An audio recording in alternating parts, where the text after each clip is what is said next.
आखिरी चिट्ठी। रात के 11 बजे थे। बाहर तेज बारिश हो रही थी। कमरे की खिड़की पर गिरती बूंदों की आवाज पूरे माहौल को और भी उदास बना रही थी। कमरे के एक कोने में हल्की रोशनी के नीचे आरव अकेला बैठा था।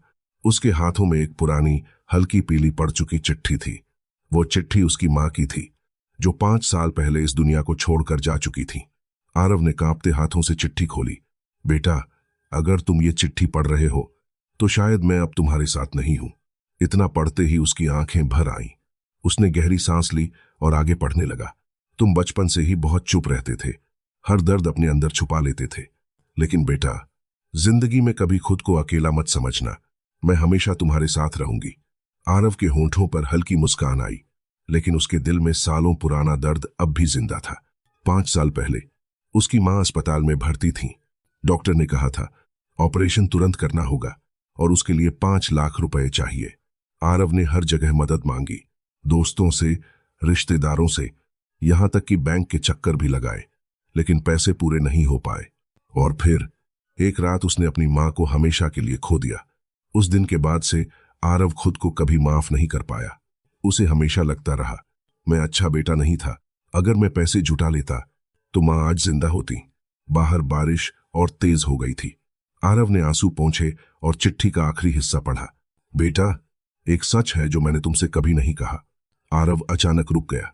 उसका दिल तेज धड़कने लगा। मुझे पता था कि मेरी बीमारी बहुत बढ़ चुकी है। डॉक्टर ने मुझे सब सच बता दिया था।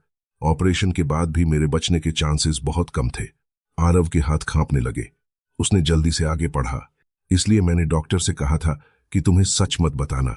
मैं नहीं चाहती थी कि मेरा बेटा अपनी पूरी जिंदगी सिर्फ मुझे बचाने में लगा दे। अब आरव की आंखों से आंसू लगातार बह रहे थे।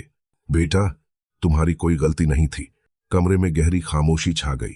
सिर्फ बारिश की आवाज सुनाई दे रही थी। फिर उसने चिट्ठी की आखिरी लाइन पढ़ी।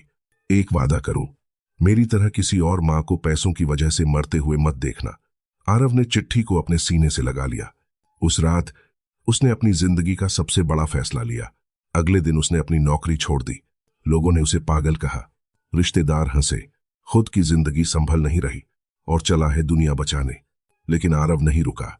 उसने एक छोटा सा ट्रस्ट शुरू किया, जो गरीब लोगों के इलाज के लिए पैसे जुटाता था। शुरुआत बहुत मुश्किल थी। कई रातें बिना खाए गुजरी। कई बार लोगों ने धोखा भी दिया, लेकिन हर बार वो अपनी मां की चिट्ठी पढ़ लेता और फिर दोबारा खड़ा हो जाता। धीरे धीरे लोग जुड़ने लगे। किसी ने 100 रुपए दिए, किसी ने 1000। फिर एक दिन उसकी मेहनत रंग लाई। 3 साल बाद आरव का ट्रस्ट देश के सबसे बड़े मेडिकल सपोर्ट फाउंडेशंस में से एक बन चुका था। हजारों लोगों का मुफ्त इलाज होने लगा। एक दिन अस्पताल में एक छोटा सा लड़का उसके पास आया। उसकी आंखों में चमक थी। वो मुस्कुराकर बोला, सर, आपकी वजह से मेरी मम्मी बच गई। ये सुनते ही आरव की आंखें नम हो गईं। उसने आसमान की तरफ देखा, मानो उसकी मां कहीं ऊपर से उसे देख रही हो। आरव हल्का सा मुस्कुराया और धीरे से बोला, मां, आज आखिर मैंने आपका वादा पूरा कर दिया। उसी पल बारिश रुक चुकी थी और शायद आरव के अंदर चल रहा तूफान भी।